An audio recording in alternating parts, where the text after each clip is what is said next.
Eu matei o meu irmão.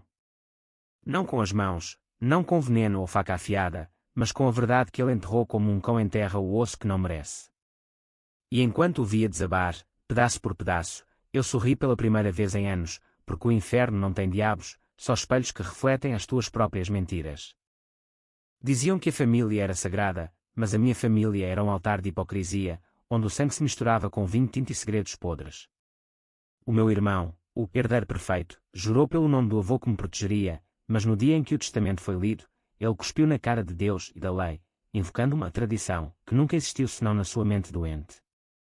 E se eu te disser que o karma não é uma brisa suave de fado melancólico, mas um vendaval que arranca telhados e expõe as vísceras? Eu esperei, planeei, e quando o momento chegou, o meu irmão não gritou por misericórdia, ele implorou por uma morte rápida, porque viver com a culpa era pior que qualquer punhal. O sol de Lisboa entrava pelas janelas altas do salão da nossa casa em Alfama, pintando as paredes de um amarelo traiçoeiro, como se o próprio céu conspirasse para fingir que tudo estava bem. Eu estava ali, de pé, com as mãos tremendo ao redor de um copo de porto que nem tocara, enquanto o notário, um homem magro com óculos de ar fino e um sotaque do Alentejo que arrastava as palavras como um arado na terra seca, lia o testamento do nosso pai. Ao meu filho mais velho, João, deixo a totalidade da propriedade familiar, incluindo a vinícola nos Vales do Douro, em nome da tradição dos Albuquerque, o primogênito herda o legado. As palavras caíram como pedras num poço sem fundo, e eu senti o mundo inclinar-se, o chão de azulejos frios subir para me engolir. O meu irmão, Miguel, estava sentado à cabeceira da mesa de carvalho escuro, que rangia sob o peso das nossas infâncias, as marcas de facas de brincar, as nódoas negras de discussões que o pai acalmava com um cinto de couro. Ele ergueu o copo, os olhos castanhos brilhando com uma luz que eu nunca vira antes, não de alegria, mas de vitória suja, como um ladrão que encontra a chave no bolso da vítima. Pelo pai, e pela tradição, disse ele, a voz suave como o fado de Amália, mas com o veneno de uma cobra do deserto. Eu olhei para ele, o meu irmão de sangue, o homem com quem partilhei noites de insónias a ouvir o Tejo murmurar segredos, e perguntei-me quando é que o amor se transformara em ódio. Não respondi ao brinde. Em vez disso, larguei o copo, que se estilhaçou no chão, espalhando vidro e vinho como sangue diluído. A tradição. A tradição dos Albuquerque. O pai contava-a nas noites de inverno, junto à lareira onde o crepitar da lenha competia com o vento que uivava pelas ruas estreitas de Alfama. O primogênito carrega o nome, a terra, o sangue. É o pilar da família, o que não dobra. Miguel era o primogênito, sim, 3 anos mais velho que eu, o segundo filho, o que nascia para ser sombra. Eu, António, o que limpava as botas do irmão, o que arava os campos da vinícola enquanto ele posava para fotografias em Lisboa, fingindo ser o senhor feudal moderno. Mas o pai, nos seus últimos dias, deitado numa cama que cheirava a éter e morte lenta, apertara a minha mão e sussurrara: a vinícola é tua, António. Tu amas a terra como eu amei. Miguel. Ele ama só o vinho que pode vender. Eu jurei silêncio, mas o notário devia ter o documento atualizado. Em vez disso, ali estava, a ler palavras que soavam falsas, como um fado cantado por um impostor. Depois da leitura, o salão esvaziou-se como um copo seco. A mãe, com os seus cabelos grisalhos presos num coque apertado, limitou-se a abanar a cabeça e sair para o quarto, murmurando algo sobre homens e as suas guerras. Os primos, abutres de ternos baratos, bateram palmas falsas e foram-se embora, deixando o cheiro de tabaco e perfume barato. Só ficámos eu e Miguel, e o silêncio que se instalou era mais pesado que o ar úmido de Lisboa no verão. Ele acendeu um cigarro, o fumo subindo em espirais preguiçosas, e disse: irmão, não leves a mal. É a tradição. O pai sabia disso. Tu vais ter o suficiente, uma parte da casa, talvez. A sua voz era paternal, condescendente, como se eu fosse uma criança birrenta. Eu ri, um riso seco que me doeu na garganta. Suficiente. Miguel, tu sabes que o pai mudou o testamento. Eu vi o documento. Ele assinou na minha frente, com o padre como testemunha. Os olhos dele estreitaram-se, e por um segundo, vi o pânico, puro, animalesco, antes de ele mascarar com um sorriso. Documentos perdem-se, António. Burocracia, sabes como é em Portugal. Advogados corruptos, papéis que voam com o vento do Tejo. Naquela noite, sozinho no meu quarto apertado no sótão, onde o teto inclinava-se como um ombro curvado de velho, eu revivi cada momento. O pai, com a sua barba branca e mãos calejadas de vindimar uvas, a explicar-me os segredos da terra, como o sol do Douro bebia a chuva e cuspia vinho encorpado, como as raízes das vinhas se entrelaçavam como famílias deviam fazer. Miguel nunca escutara. Ele estava em Lisboa, a estudar direito numa universidade que o pai pagava com o suor dos vinheteiros, a namoriscar filhas de banqueiros e a sonhar com um futuro de iates no Algarve. Eu era o que ficava para trás, o que herdava a poeira e o sol impiedoso. Mas o pai vira isso, a minha paciência, o meu amor pela terra que nos dera tudo. Tu és o coração da família, António, dissera ele. E agora, o coração estava a ser arrancado, vivo, por mãos que eu chamara de fraternas. Eu não dormi. Em vez disso, caminhei pelas ruas de Alfama, onde as lanternas de ferro forjado projetavam sombras dançantes nas paredes caiadas. O fado ecoava de uma tasca próxima, uma voz rouca de mulher cantando sobre saudades e traições, as guitarras portuguesas choramingando em uníssono. Sentei-me num banco de pedra junto ao miradouro, olhando para o Tejo que refletia as luzes da cidade como promessas quebradas. O karma, pensei eu. Em Portugal, falamos dele como de um santo pagão, uma força que o Atlântico traz nas suas ondas salgadas. Mas o karma não vem sozinho, tu tens de o invocar, de o alimentar com paciência e fúria contida. Eu jurei, ali, sob o céu estrelado que parecia indiferente, que Miguel pagaria. Não com sangue, isso seria fácil, demasiado rápido. Pagaria com a erosão lenta da sua alma, como o vinho que azeda no barril errado. Os dias seguintes foram um borrão de formalidades. O notário, contactado por mim, confirmou, o testamento original fora substituído por uma versão anterior, datada de anos atrás, com assinaturas falsificadas que um perito poderia desmascarar. Mas quem pagaria por um perito? Eu, com o salário de oferecer na vinícola que agora pertencia ao irmão. Miguel moveu-se rápido, contratou advogados de Lisboa, os melhores, aqueles que bebem conhaque com juízo e fazem desaparecer papéis como mágica. A vinícola, os 50 hectares de vinhas que o avô plantara com as próprias mãos, mudaram de mãos numa assembleia notarial que eu nem pude contestar, tradição, repetia ele, como um mantra. Eu vi os vinheteiros, homens de rostos enrugados pelo sol, baixarem a cabeça quando Miguel anunciou as mudanças, cortes salariais, mecanização para modernizar, o que significava despedir metade deles. Um deles, o velho Manuel, que me ensinara a podar as vides, aproximou-se de mim no final do dia, o chapéu de palha na mão trêmula. O teu pai rodaria no túmulo, rapaz. Isto não é tradição, é roubo. Eu assenti, sentindo o ódio crescer como uma raiz venenosa no peito. À noite, em sonhos febris, via Miguel afogar-se no Douro, as uvas arrebentarem-lhe na boca como granadas. Acordava suado, o coração a martelar, e prometia a mim mesmo, paciência. Em Portugal, a vingança não é um fogo de artifício, é um vinho envelhecido, que se saboreia devagar. Comecei a planear, subtilmente. Primeiro, contactei o padre que testemunhara o testamento verdadeiro, um homem idoso de Santa Maria Maior, com memória de elefante e ódio aos mentirosos. Eu lembro-me, meu filho, disse ele ao telefone, a voz trêmula mas firme. O teu pai chamou-me às pressas, no hospital. Assinou, e eu vi. Mas o Miguel. Ele visitou-me depois, com um donativo generoso para a paróquia. O padre pausou, e eu ouvi o rosário tilintar nas suas mãos. Deus julga, mas os homens também devem. Com essa semente plantada, comecei a mapear a vida de Miguel. Ele mudara-se para a casa principal, a mansão de Alfama com os seus pátios de fontes secas e jardins de bougainvillias que o pai mantivera vivos com água do poço. Eu ficara com o anexo, um quarto úmido onde o mofo subia pelas paredes como veias varicosas. Mas eu tinha olhos, os vinheteiros, leais a mim, contavam-me tudo. Miguel festejava a herança com jantares opulentos, convidando os primos abutres e as suas mulheres de joias falsas, bebendo o nosso vinho como se fosse água benta. Ele fala de ti como de um perdedor, disse-me a Rosa, a cozinheira que limpava as panelas desde que éramos miúdos. Diz que tu és fraco, que mereces o que tens. Fraco. A palavra queimava. Eu, que carregara o pai nos braços quando as pernas lhe falharam, que salvara a colheita de uma praga de mildiu com noites sem dormir. Fraco. O primeiro golpe foi subtil, como o primeiro gole de um vinho que promete mais.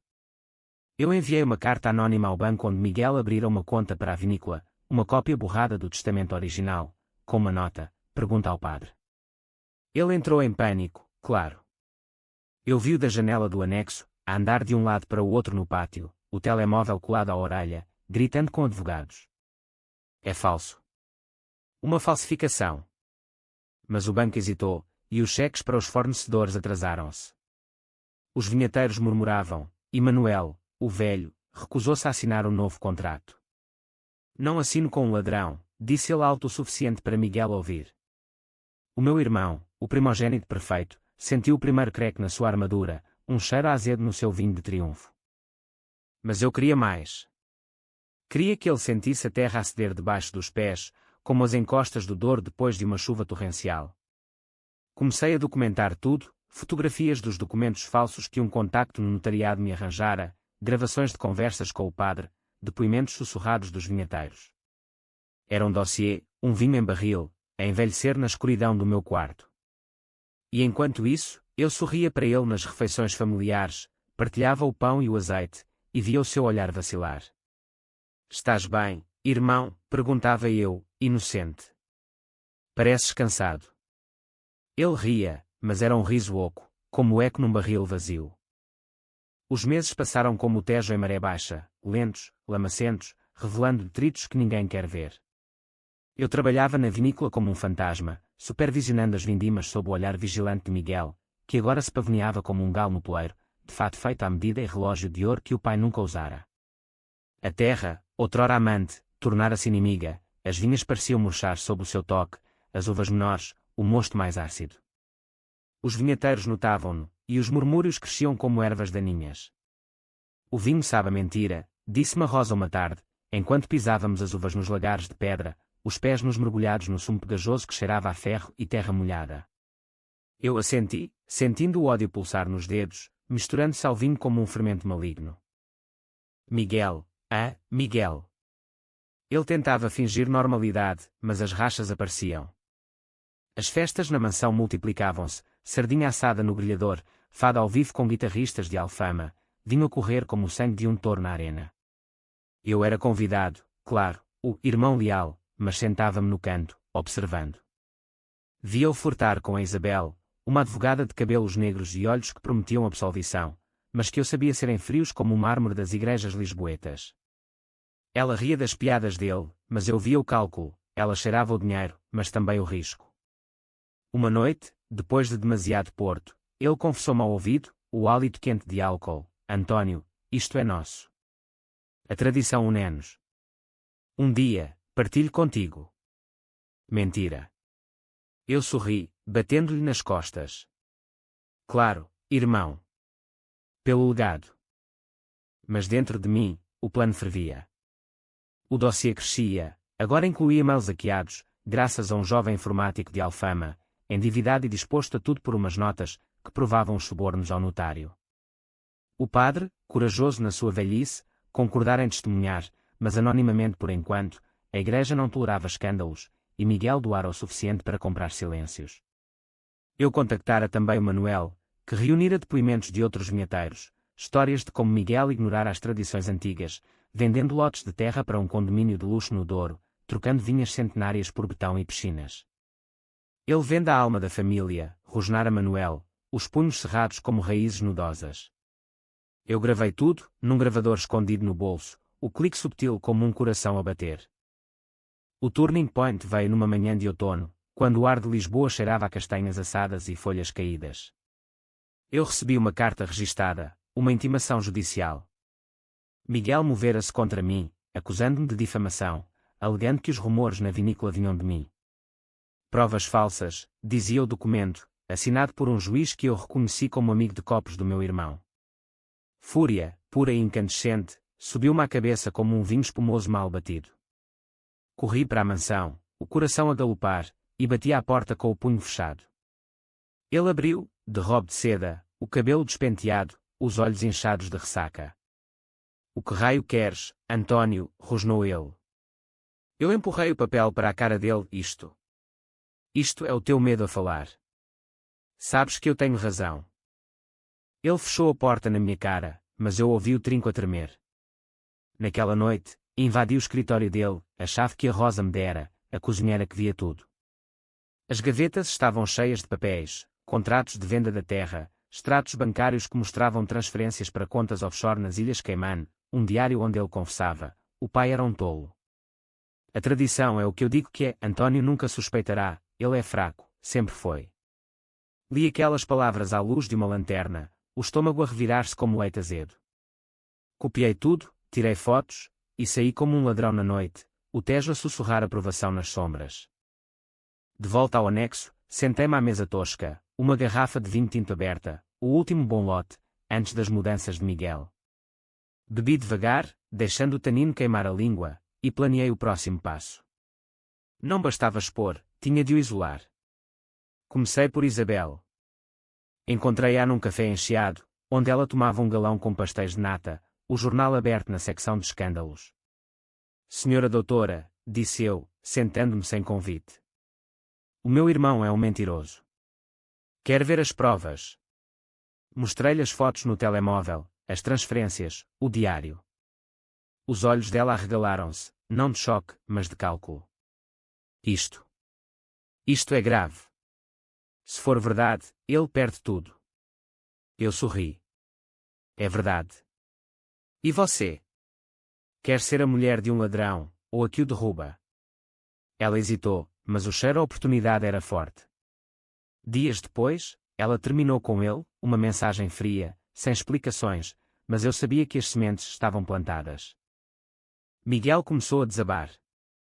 As festas pararam, os primos abutres voaram para longe, cheirando o mau vinho. Ele bebia sozinho agora, no salão onde o testamento fora lido, o copo tremendo na mão. Eu via-o da janela, uma silhueta curvada contra a luz, e sentia uma pena misturada com triunfo, pena pelo irmão que fora, triunfo pelo monstro que criara. Mas o ódio não me deixava parar. Contactei um jornalista do Público, um tipo cínico de Porto que odiava elites lisboetas. História de família, roubo de herança no Douro. Provas em mãos. Ele mordeu o isco, e o artigo saiu numa semana, tradição ou fraude. O legado dos Albuquerque em questão. Não nomeava Miguel, mas as fotos da mansão, os nomes velados, bastavam. O telefone dele tocou sem parar, credores, advogados, até a mãe, que o confrontou pela primeira vez: tu mataste o teu pai de novo, com esta vergonha. Ele veio ter comigo numa noite de chuva torrencial, o casaco encharcado, os olhos vermelhos como uvas esmagadas. Bateu à porta do anexo como um mendigo. António. Irmão. Para com isto. Eu faço as pazes. A vinícola é tua, juro. Caiu de joelhos no chão molhado, as lágrimas misturando-se à água. Eu fiquei na soleira, imóvel, sentindo o poder como um vinho encorpado na veia. Tarde demais, Miguel. A tradição que invocaste. Ela cobra juros. Fechei a porta, e ouvi os soluços dele ecoarem na chuva, como um fado sem guitarra. O inverno chegou a Lisboa como um amante ciumento, com ventos que uivavam pelas vielas de alfama e chuva que transformava as ruas em rios de lama. A vinícola no Douro estava parada, as vindimas acabadas, mas o frio paralisara os trabalhadores, e os rumores do artigo jornalístico espalharam-se como geada nas folhas. Eu via Miguel encolher-se dia a dia, o fato agora amarrotado, o relógio de ouro empenhado para pagar advogados, o riso substituído por um silêncio que rangia como madeira velha. A mãe, outrora neutra, tomara partido, não o meu, mas o da família, chamando-nos a ambos para uma conversa na cozinha da mansão, onde o cheiro a sopa de couve e chouriço pairava como um lembrete de tempos melhores. Vocês são sangue do mesmo sangue, disse ela, os olhos inchados de noites sem dormir, as mãos torcendo um pano de prato como se fosse o pescoço de um frango. O pai queria paz, não esta podridão. Miguel, sentado à mesa, evitou o meu olhar, as unhas roídas até à carne viva. Eu, de pé junto à janela, respondi com calma: a podridão começou com ele, mãe. Ele roubou o que era meu por direito. Ela abanou a cabeça, lágrimas caindo no pano. Tradição, António. É o que nos mantém inteiros. Eu quis gritar que a tradição era uma corrente que Miguel usara para me acorrentar, mas engoli as palavras, sabendo que o plano exigia paciência. Saí sem dizer mais, deixando-os no silêncio cortado só pelo tic-tac do relógio de parede. Fora, o frio mordia como um cão raivoso, mas eu sentia calor, o calor da vingança a ferver. O jornalista do Público ligara-me, mais material. O Público adora um bom drama familiar. Enviei-lhe o diário copiado, as gravações, os depoimentos. O segundo artigo saiu no domingo, capa, Confissões de um herdeiro, subornos e mentiras no império do vinho. Desta vez, nomes completos. Miguel tornou-se celebridade indesejada, repórteres acampados à porta da mansão, câmaras a piscar como olhos de coruja na noite. Ele barricou-se dentro, as cortinas corridas, mas eu via-o pela fresta, pálido, barbudo, a engolir comprimidos com uísque em vez de vinho. O isolamento era o veneno perfeito. Isabel, a advogada, não só terminara, ela representava agora os credores, processando por dívidas acumuladas nas festas vazias. Ele mentiu-me, disse-me ela no encontro discreto num tasco de bairro alto, o fumo de charutos misturando-se ao aroma de bacalhau. Usou-me para lavar a imagem. Agora, eu lavo as mãos. Eu ri, erguendo o copo. A justiça portuguesa, lenta, mas implacável. Ela piscou, e por um momento, vi possibilidade ali, uma aliança além da vingança. Mas o meu coração ainda sangrava demasiado, o amor teria de esperar pelo ódio saciado. Enquanto isso, os vinheteiros revoltaram-se. Manuel liderou uma greve espontânea. Não trabalhamos para um ladrão, gritavam eles no pátio da vinícola, cartazes improvisados com Justiça para António, balançando ao vento do Douro. Miguel enviou capatazes para os dispersar, mas era tarde, a notícia chegou aos jornais regionais, e o governo, sensível a escândalos rurais, abriu uma investigação fiscal. Eu não interferi, deixei o karma girar as rodas. Mas à noite, sozinho no anexo, duvidava. O ódio consumia-me como um fogo sem controle, perdia peso, o sono era fragmentado por sonhos onde estrangulava Miguel com as minhas próprias vinhas. Estás a tornar-te como ele, sussurrava uma voz na minha cabeça, a voz do pai, suave como o fado. Mas eu calava-a com mais vinho, mais planos. O golpe seguinte foi pessoal. Descobri, através de um primo distante que ainda falava comigo, que Miguel planeava vender a mansão, a casa de Alfama, com os seus azulejos que contavam histórias de navegadores e saudades. Para pagar as dívidas, disse o primo, envergonhado. Ele diz que é temporário. Temporário. Como o testamento falso. Eu contactei um agente imobiliário corrupto, o mesmo que facilitara as vendas no Douro, e ofereci uma contraproposta anónima, comprar a casa por metade do valor, com cláusulas que o forçassem a sair imediatamente. O agente, ganancioso, aceitou. Miguel assinou, desesperado, sem ler as letras pequenas. Dias depois, ele recebeu a ordem de despejo. A casa agora era propriedade de um investidor privado, e eu, claro, era o investidor, usando um testa de ferro. Ele veio implorar de novo, desta vez no portão da mansão que já não era dele. A chuva caía em cortinas, transformando o pátio em lama. António, por amor de Deus. A mãe precisa disto. Eu errei, mas somos família. Os olhos dele, outrora confiantes, agora suplicantes, como os de um cão espancado. Eu abri o portão devagar, sentindo o poder inebriar-me. Família. Tu mataste a nossa quando falsificaste o testamento. Agora, sinto que é perder tudo. Virei-lhe as costas, e ouvi-o cair na lama, um soluço gutural que ecoou na noite. A mãe encontrou-o assim, encharcado e quebrado, e pela primeira vez, olhou para mim com algo além de pena, respeito, talvez, ou medo. A investigação avançava. O fisco revistou os escritórios da vinícola, encontrando faturas falsificadas, e evasão de impostos. O notário, pressionado, confessou subornos no interrogatório que vazou para a imprensa. Miguel foi detido por 48 horas, tempo suficiente para as fotos na primeira página, algemado, o rosto escondido num casaco demasiado grande. Quando saiu, era um homem vazio, as bochechas encovadas, o andar curvado como um velho. Ele evitou-me, mas eu sabia que o fim se aproximava. O karma não perdoa, ele equilibra as contas com juros compostos. Eu, por minha vez, comecei a reconstruir. Comprei de volta parcelas da vinícola com o dinheiro de um empréstimo. O banco, impressionado com a coragem do whistleblower, aprovou. Os vinheteiros voltaram, Manuel à frente, e plantámos novas vides, castas resistentes, como a minha alma endurecida. A mãe mudou-se para o anexo comigo, silenciosa mas presente, cozinhando refeições que cheiravam a perdão não dito. Ele era o meu primogênito, murmurou ela uma noite, enquanto lavávamos a louça. Mas tu és o coração. Lágrimas caíram na água sapenosa, e eu abracei-a, sentindo o ódio rachar pela primeira vez. Mas o plano não acabara. O último golpe seria o mais profundo, a exposição total, no tribunal, onde eu testemunharia. O julgamento marcava-se para a primavera, quando Lisboa acordava em flor de laranjeira. Eu preparava-me, revisando o dossiê à luz de uma lâmpada fraca, o cheiro a papel velho misturando-se ao perfume distante do Tejo. Miguel, agora num apartamento miserável no Barro Alto, afogava-se em dívidas e garrafas vazias. Eu via ocasionalmente, uma sombra nas ruas, e o nosso olhar cruzava-se como espadas, ódio no dele, triunfo no meu. Mas no fundo, uma pergunta roía: valeria a pena destruir o irmão para salvar a mim mesmo?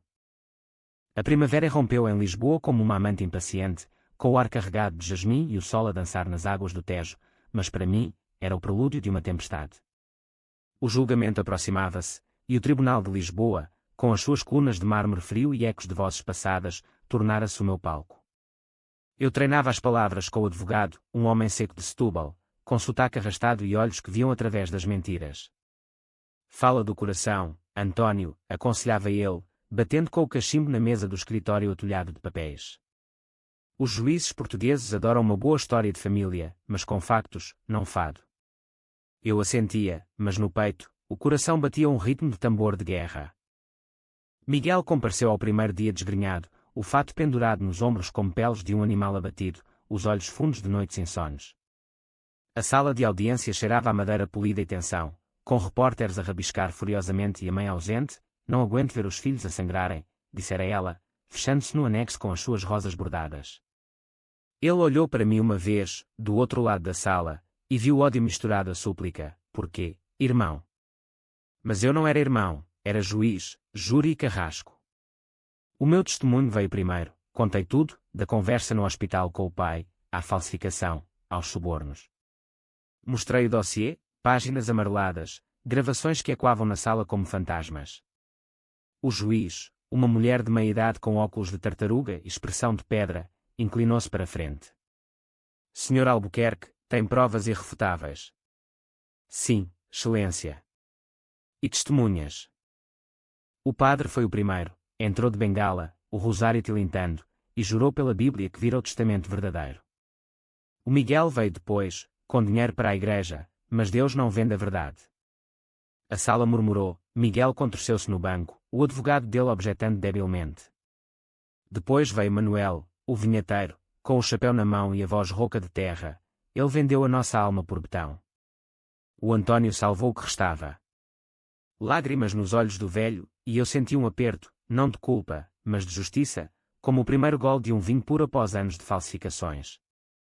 O contra-interrogatório de Miguel foi um massacre. O seu advogado, um tubarão de Lisboa agora em águas rasas, tentou pintar-me como invejoso. O senhor sempre ressentiu o primogênito, não é? Eu ri, um riso baixo que ecoou. Inveja. Eu invejava o seu sono tranquilo, até descobrir que era comprado com mentiras. A sala riu nervosamente, e o juiz bateu o martelo. Miguel testemunhou por último, a voz trêmula: era pela família. A tradição. O pai queria um herdeiro forte. Mas as gravações do diário traíram-no. António é fraco, ecoava a sua própria voz, fria como o aço. Ele desabou no banco, a cabeça nas mãos, soluços abafados que soavam a rendição.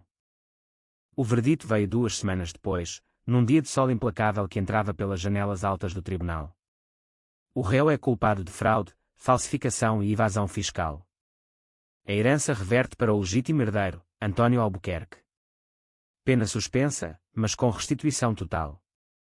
A sala explodiu em flashes de câmaras. Eu saí para o ar livre, o coração leve pela primeira vez em anos, o Tejo brilhando como uma promessa cumprida. Miguel foi arrastado pelos jornalistas, o rosto uma máscara de derrota, gritando: karma. Isto é injustiça. Mas eu sabia, era equilíbrio. De volta à Alfama, a mansão esperava, agora minha, com os azulejos a contar novas histórias. A mãe recebeu-me com um abraço seco, os olhos brilhando. Acabou. Acabou, menti, porque o karma não acaba, ele ecoa. Miguel desaparecera, rumores diziam que fugira para o Algarve, a trabalhar em empregos sazonais, limpando praias para turistas alemães. Eu não o procurei, em vez disso, reconstruí. A vinícola floresceu, contratei de volta os despedidos, plantei castas antigas, e o vinho do ano seguinte ganhou um prémio no concurso de Porto, Albuquerque verdadeiro, um legado ressuscitado. Os rótulos, com o brasão da família, mas com uma vinha partida no meio, simbolizando a cicatriz. Mas a vingança tem o seu preço. Noites em que acordava suado, sonhando com o rosto do pai, a perguntar: valeste a pena, filho? Isabel visitava-me agora, as conversas sobre direito misturando-se a toques subtis, um vinho partilhado ao pôr do sol. Tu foste implacável, disse ela uma noite, os dedos traçando o meu braço. Mas justo.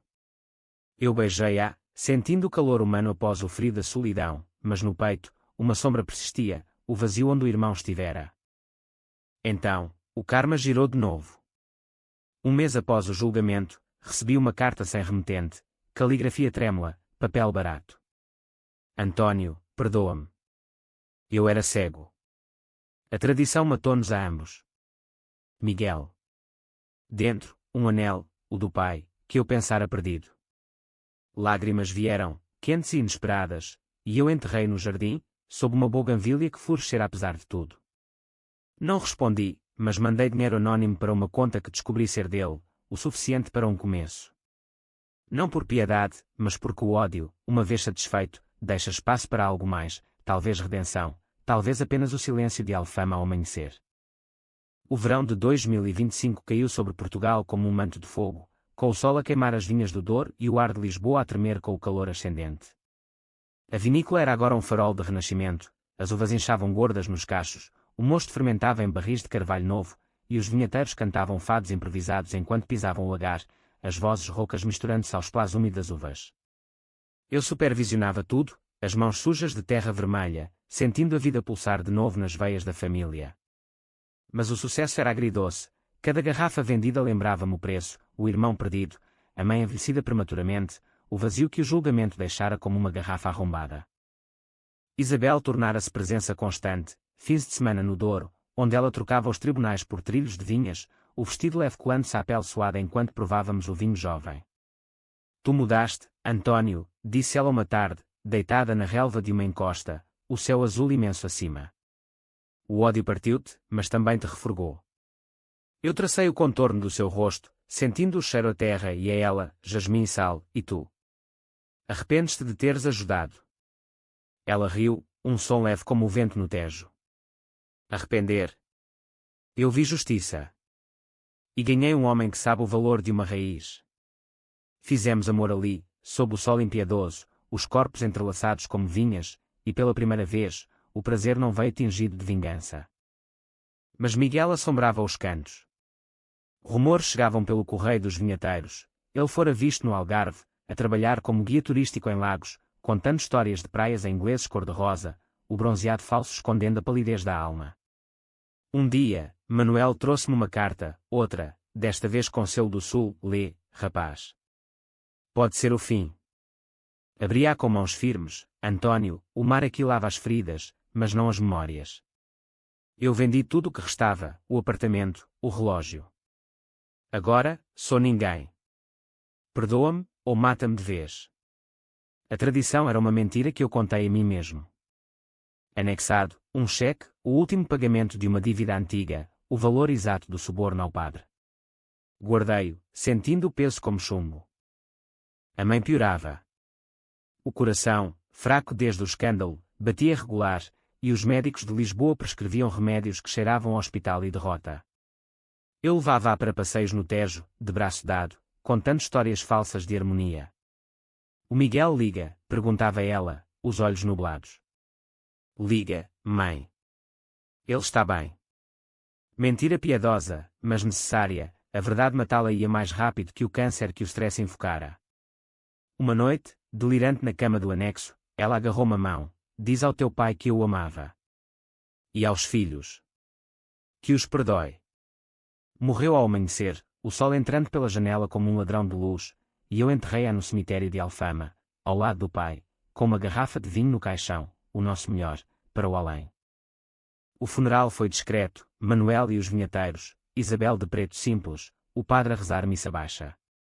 Miguel não veio, uma carta chegou depois, não mereço estar lá.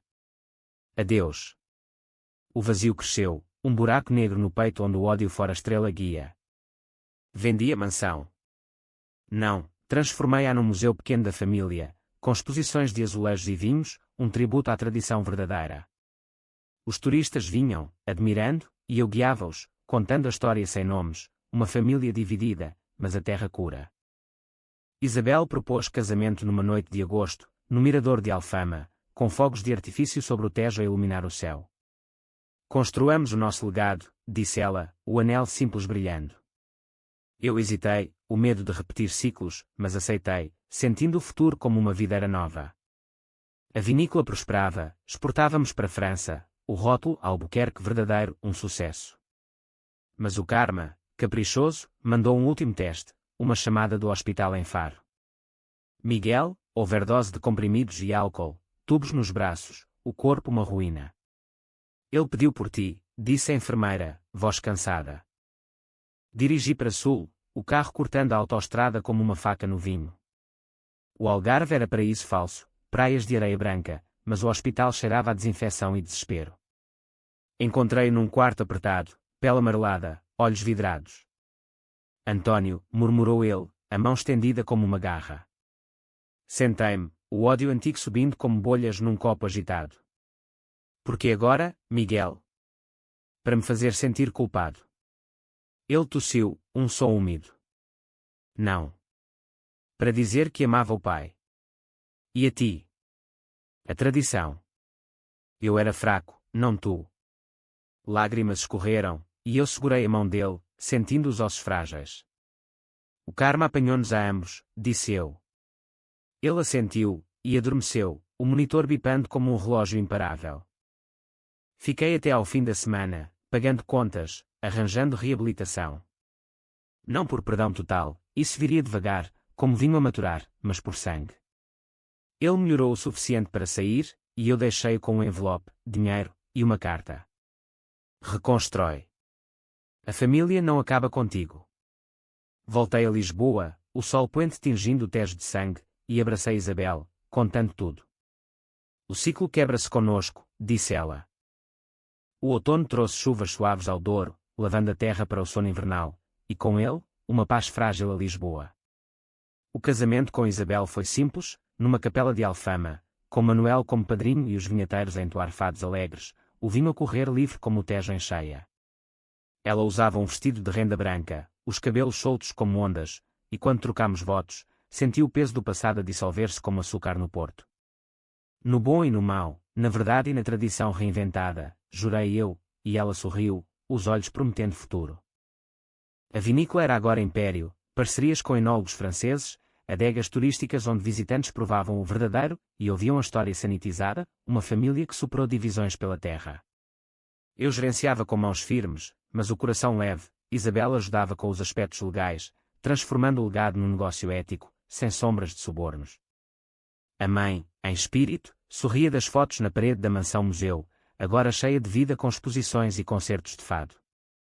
Miguel reapareceu no Natal, magro mas sóbrio, o rosto marcado como casca de sobreiro. Chegou de comboio de Faro, um casaco poído, e bateu à porta do anexo, que eu mantivera como refúgio. Irmão, disse ele, a voz rouca. Posso entrar?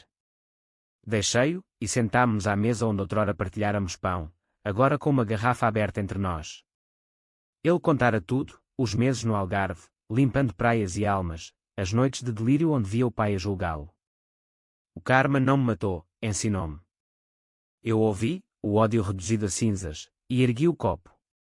Pela família, a verdadeira. Bebemos, o vinho amargo doce na língua, e choramos, abraçando-nos como meninos. Ele ficou, ajudando na vinícola como oferecer secundário, não primogênito, mas irmão. Aprendeu a podar vides com Manuel, a respeitar a terra que outrora vendera. As conversas vinham aos poucos, sobre o pai, as mentiras, o perdão que não era absolvição, mas ponte. Eu invejava-te, Antônio, confessou ele uma noite, sob as estrelas do Douro. Tu amavas sem condições. Eu amava só o que brilhava. Eu assenti, sentindo a cicatriz latejar. E agora? O que amas? A redenção. E a ti? O ano acabou com uma colheita abundante, uvas que prometiam o melhor vinho em gerações. No ano novo, em Alfama, com fogos a rebentar sobre o Tejo e fado a encher o ar, brindámos os três, eu, Isabel, Miguel, pela tradição renovada, não de sangue rígido, mas de escolha. O karma, pensei eu, vendo as luzes refletidas na água, não é vingança, é o espelho que nos força a ver.